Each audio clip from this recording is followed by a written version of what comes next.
Big boss Marathi 5च्या घरामध्ये काय चालले हे जाणून घेणं फार महत्त्वाचं आहे. या आठवड्यात काय घडलं हे तर अत्यंत महत्त्वाचं आहे. या आठवड्यामध्ये आर्याला घराच्या बाहेर जावं लागलं, जेलमध्ये जावं लागलं.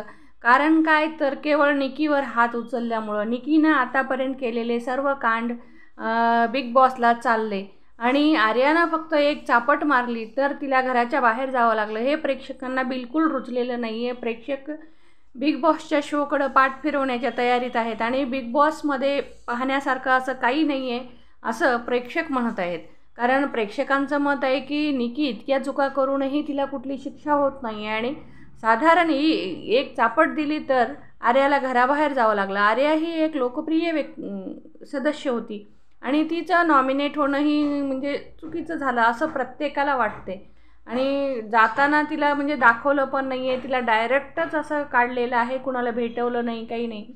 आणि दुसरं म्हणजे वैभव चव्हाणला पण नॉमिनेट केलेलं आहे. वैभव चव्हाण पण चांगलाच सदस्य होता.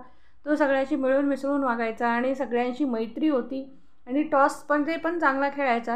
आता कुठंतरी तो म्हणजे मागं पडला, याच्यामुळं त्याचं म्हणजे नॉमिनेट व्हावं लागलं आणि जाताना तो सर्व सदस्यांच्या गळ्याला मिठी मारत होता आणि सगळे सदस्य भावूक होऊन त्याला निरोप देत होते. आणि वैभव आणि अरबाजची मैत्री तर सगळ्यांनाच माहीत आहे. मैत्रीसाठीच वैभव नॉमिनेट झाला आणि घराच्या बाहेर गेला. तर तुम्हाला कसं वाटलं?